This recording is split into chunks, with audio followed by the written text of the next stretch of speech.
nightclub on a boat when I was there. Right. It was good. And there was a pub, right, dingy place. It had some sort of fairground type name, I can't recall. It might have been the Carousel, something like that, I'm probably wrong. But they did like alcoholic chocolate milkshake, and it was like a local, not like a local delicacy, but like a local legend, this drink. You could get pints in it, and it came out of like a slush puppy machine. It's fucking crazy juice. It was brilliant. I had a couple of really good nights out in Barrow. Sounds fucking awful. SLP recommends. It was tremendous. I was in my early 20s at that time, so it was all good. So what does that mean in League One though, Mark? Well, still unbeaten, Toulouse sit top, 2 points clear of Rochdale, who are a further 2 ahead of York, with Doncaster rounding out the top 4. London Scholars are still doing great in 7th on 17 points, which has them level with Keighley and ahead of Hunslet, Newcastle and North Wales. Hemel have the worst points difference of the group of the 3 sides on 2 points, so they sit bottom of the table. Fantastic. So into the NRL then, it was round 17 of regular season play. On Thursday night we saw the Roosters take on the Bulldogs and lose by 24 points to 16, Mark. James Graham with 126 metres, big knock for the Bulldogs again. Yeah, the Broncos' implosion and crises continued this week. They were defeated at home by the Melbourne Storm, and it was the manner of defeat that causes the most worry, I would say. 48 points to 6 in favour of the guys from Amy Park. All those drops in front of their own sticks with no Greg Eden to supply any, and no Pasty Reid to slow down things as well. So what they need is to get a couple of English boys back in that lineup, I would suggest. Yeah, absolutely. Okay, New Zealand Warriors were 27 points to 18 victors over the Gold Coast Titans. Penrith Panthers took on the Wests Tigers and were defeated by 34 points to 26, Mark. Yeah, but the headline from this for us obviously is Hardacre. He had 29 minutes on the pitch from the bench. He made 68 metres on 6 carries, so... Over 10 minutes a carry, that's good. Yeah, decent effort. Take that, wouldn't you? The Raiders defeated the Knights by 29 points to 25. Big comeback win, this one, for the Green Machine. Have you seen the winning try? It's tremendous, isn't it? The missed drop goal. The absolutely spaffed drop goal that spun so much wide that when it landed, it bounced back. And Jordan Rapana, wasn't it, who picked all over it, wasn't it? But yeah, Josh Hodgson with 127 metres and Elliot Whitehead with 56 tackles, 2 big contributors from our boys down there. My Sharkies came back from a massive deficit against the Eels to win their 12th game in a row, a club record. They sit proudly at the top of the NRL. 34 points to 24 was the scoreline down at the SSCG. Okay, Shark Park, if you want. Yeah. Okay, and not the final game of the season. Your Rabbitohs, buoyed by the arrival of Joe Burgess, were defeated 20 points to nothing by the North Queensland Cowboys. Why are they my Rabbitohs? Because you've got your boyfriend playing for them. Okay. And you own a Rabbitohs shirt. You own a Rabbitohs jersey. I've got a Manly one as well. Well, they'd be your Sea Eagles as well. Your Rabbitohs. Anyway, Joe Burgess did play, made 99 metres and 2 clean breaks. Sam Burgess also 109 metres. Tom played as well, but didn't make any stats that mattered. So yeah, it's plucky Rabbitohs. Plucky old JB. Okay. Hey, that's not bad, that though. 99 metres and 2 clean breaks would not get him in the stats roundup.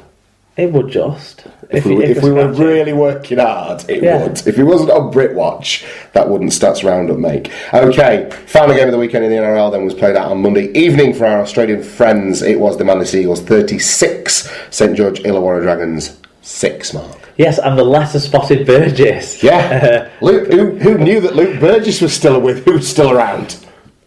So there you go, Just has to show what Trent Barrett will sink to. But, fair play. Hey, put an English boy in the side and they have a big win at home, which is good for them. It's rare. I think Bureau goes about 90 metres in this as well at one point. Quite a nice try. Well, Luke Burgess, he played off the bench, had about 20 minutes or so. Gareth Widdop obviously played for the Dragons. He assisted their one try, but wasn't enough, obviously, by a long shot. So what does that mean for us in the NRL then, Mark? Sharks stay top from the Storm. Broncos have fallen all the way down to 7th on 20 points, 2 ahead of the Warriors, Panthers and Dragons. The Titans and Tigers, 2 points further back, are also in the chase for the top 8. As the Eels currently sit in 5th, they will drop out at some point once the 12-point deduction is finalised. So the ladder will shape up with quite a bit of competition around that 7th, 8th to 12th spot like we normally see every year. It's very exciting. Okay. Give us a feel for the Brentwood Eels then, Mark. How's things been going down in Essex? Well, quite a bit to catch up on, obviously. Good news for the under-13s. So they defeated the Invicta Panthers last week in style, with Archie Holding floating a fifth and last kick to Reese on the right wing to open up the scoring after 5 minutes. Then on the very next set, Archie floated a kick out to the left wing for Finlay Gilmore to catch and score. Amazing start, great all-round performance. Final score was 34 points to 10 in a victory for the Eels, as obviously Archie is their Sandow. This week the under-13s backed it up with an away win against the London Scholars in their final league game of the season. The score was 38 points to 6. This means the under-13s finished the season as London RL East league leaders, putting them straight into the home playoff semi-final. Second and third from London RL East and West Divisions will have a playoff quarter-final against each other over the next weekend, with the winners playing the semi-final against the East and West League leaders. Fantastic, well done lads in the under-13s then. Under-14s. Aaron's under-14s, they played at home this week against the Oxford Cavaliers in the final 5 counties cup game of the league season. With the Cavaliers 1 point ahead in the league season in the league table, it was a winner-take-all game that would see to see who would lift the 5 counties cup league leaders shield. An incredible game of rugby league which saw Oxford leading by 28 points to 24 with 2 minutes remaining after an Eels try. Oxford restarted the game. Eels cut loose, throwing the ball around up to halfway. 30 seconds left.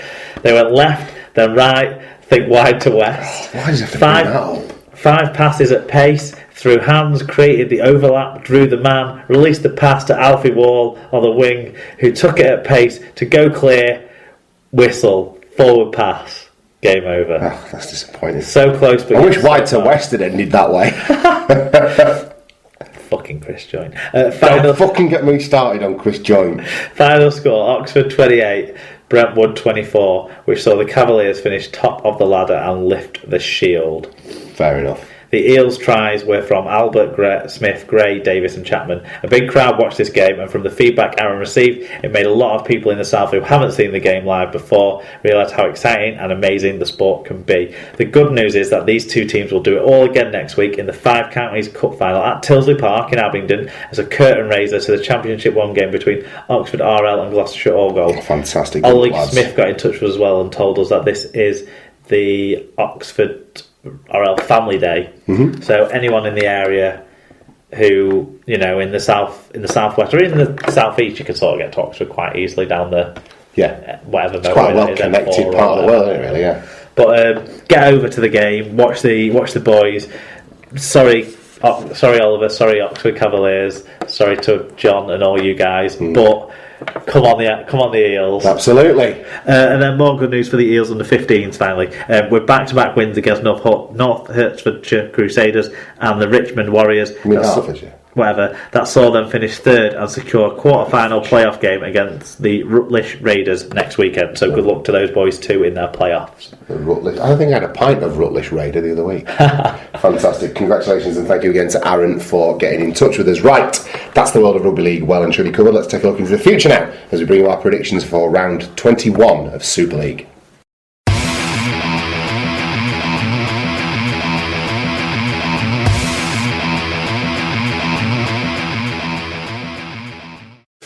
Right then, Mark, round 21 of Super League. Where is this season going, by the way? This is flying by. We've still got like a third of the season left, really. I know, but it's just come around. It's coming around quickly. Right, Thursday night, Warrington take on Salford. I think the result of this one is going to have a lot... Sorry, I'll start again. I think something that's going to have a big impact on the result of this one will be how things go for Salford through the week. If we start hearing rumblings of points deductions happening or not happening and what have you, then this could have an impact on the playing staff at Salford in a negative sense, because I almost want to pick them because Warrington aren't exactly firing on all cylinders. But at the HJ, with the tribulations going around Salford, I'm going to go for a fairly high scoring 30 points to 20 victory in favour of the Wire. Yeah, I'm not sure Warrington will... Although I haven't checked what the weather forecast is, so... I'll give Salford the opportunity to get off the hook, kind of like Castleford did with all the mistakes they made. At home, needing the win to just ease into the the next couple of weeks when they'll be able to prepare a little bit for the cup semi-final. Because this win would, if I'm right, it would seal a top 4 spot, wouldn't it? Because they would it? I don't know. Are they 5 points ahead of Saints at the moment with 6 points up for grabs, and they will become... I thought they were 3 after the weekend. Oh no, maybe not. No. Let me bring my thing up. I'm not entirely sure, but either way, I still think that Warrington are definitely value for it, aren't they? They are, 5 points ahead of St Helens with 3 games remaining. So if they win this week, St Helens can't, or St Helens lose, and that's right, yeah, can't catch them. So that's Saints are chasing the Dragons, aren't they? And even if the Dragons win from Warrington's point of view, and I'm not sure how much the points deduction should affect Salford. I think that's been thrown around as a little bit of an excuse for different things and stuff at Salford. In my view, because I would have hoped it would have galvanised. You would have thought that would have been used that way. I think the way sometimes the doctor goes about stuff maybe stops any galvanisation effect, because he always acts like the victim against the RFL. So we'll see how this all comes out and how he reacts to it all. I suppose will be interesting to see. I just think Warrington have got a better squad of players and will perform better on the day at home. That's why I think they'll win. I've gone 28-16. Which is good that you said that, because that's the logic I've chosen behind my picking Hull FC to beat Leeds this weekend when they take on the Rhinos over at the KCOM. 24 points to 18. I don't think it will necessarily be a blowout, and I think Leeds will, they'll show some pluck. They'll have a go, but I think Hull are just, they'll be too strong. They'll want to recover from that defeat to Huddersfield and start looking at cementing that, try and cement that top spot as quickly as they possibly can do for me. So I'm going to go for a Hull win. Well, I don't know. I think there's an element of the kind of the shit's already hit the fan for Leeds. The horse has already bolted. All of these things, you could say, the pressure's off is another way of saying these things, because they're done for in terms of Super League this year, and now they can really start to think about the future. And maybe with that sort of easing, if things stick for them rather than don't stick, if the errors are lower, I think they've got it in them to win this game. They tend to do okay at Hull FC over recent years. Maybe it's a totally different ethos to the situation right now. But Hull, if they're carrying some injuries still, it could be a factor. Yeah. And I think they'll want to protect themselves somewhat against those injuries. I mean, they're almost certain of a top 2 finish anyway. Yeah.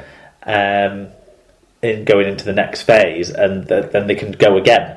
Yeah. After potentially a cup semi-final or something like that. So I'm not sure. I'm going to throw a wild punt out on Leeds 2018. Who'd have thought at the start of the season that picking Leeds to win would be a wild punt? It's the way. I love rugby league. Okay, we're going to take on Wakefield in your first home game. But that's the kind of story it's been this year, though, isn't it? Yeah. So it could be as ridiculous as bottom beating top. Yeah. You're right. Okay, Wigan play their first home game for about 10 years as they take on the Wakefield Trinity Wildcats this weekend. Nothing to see here. 30 points to 10 victory in favour of Wigan. I think. We played cup at home in the cup 2 weeks ago. So you did. But I wasn't there for it. So for me, it's the first game for a long time. Doesn't count, does it? Nothing to see here. I think we're going to be far too strong for Wakefield. I think Wakefield have kind of hit their level now. They've peaked, they've troughed, and they're sort of where they're going to be. I don't see them being able to get away from the DW with anything particularly, especially since as the weeks go by, Tompkins is looking more effective in back in that fullback role. I think the way that your halves are playing, the guys like Gildart, who again, don't know why I don't like him, but guys like Gildart and Sargentson are doing well. You've got points out wide in Manfredi and Charnley. Far too much for Wakefield. I think you just better players across the park. 30 points to 10. At a similar situation, 30 points to 12 in my prediction. I hope there's not too much talk of like retribution. I think it'll be hopefully more of a our boys showing what they really could be. I just. You're not going to beat Wakefield by a sufficient amount of points to get retribution. It's just about being professional. Wakefield are very inconsistent. Wigan don't put an 80-minute attacking display together yet, but they're executing far better. And I don't think Wakefield's defence is necessarily good enough to keep a good executing Wigan attack with those players that you mentioned. Yeah. With Matty Smith kicking the ball really well at the moment, with George